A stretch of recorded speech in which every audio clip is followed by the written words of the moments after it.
guys, welcome back to Living Gratefully. Today I want to share a recipe that I grew up with. It's pumpkin bars. So a lot of people have had the pumpkin rolls. It's very similar to that, except you just don't roll it up, and it's pretty easy. I hope you like it. Let's get started.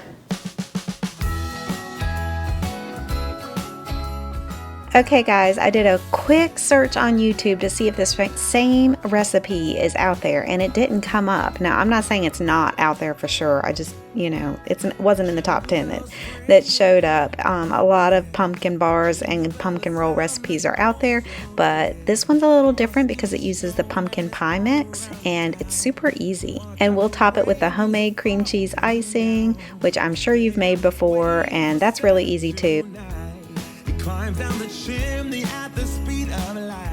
So one of the reasons I like this recipe is because it's nice and even measurements. It's not like a quarter cup this, 3/4 cup of that, and a lot of different seasonings. It's just 2 cups of sugar, 2 cups of self-rising flour, 2 cups of the pumpkin pie mix, and you definitely need to use the pumpkin pie mix. Don't use canned pumpkin. The mix has some seasoning already in it, and it makes it easier on you.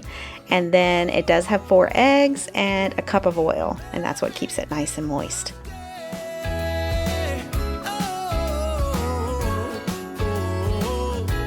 We're chasing snowflakes as they're falling down, and follow Rudolph all across the town. Lady, we meet under the mistletoe, while Santa's busy saying ho, ho, ho. We're feeling jolly, eating Christmas cake.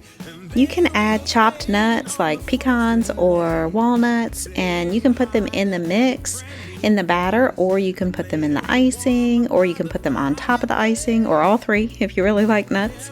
I do leave that out just because I like the smooth texture, but I have had it with nuts and I do like it that way too. And you just mix all that up and pour it in a greased 10 by 15 pan. I always have to measure it to be sure I have the right pan, and it needs to have a good lip on it so it doesn't spill over. It goes in the oven at 350 for 20 to 30 minutes. This was done in our oven in 20 minutes. Just keep an eye on it, and it's done when the toothpick comes out clean.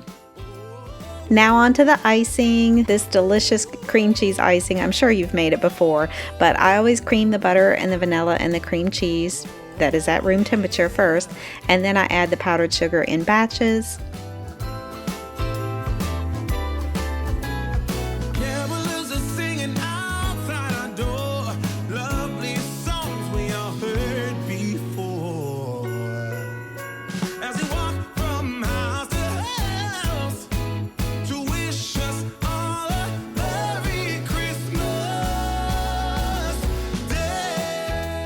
And when the bars are cool, I spread the icing on there.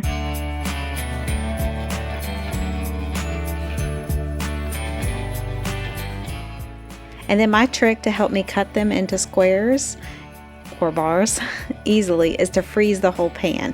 Then when I cut the bars, the icing is nice and firm, and I can cut them into nice squares.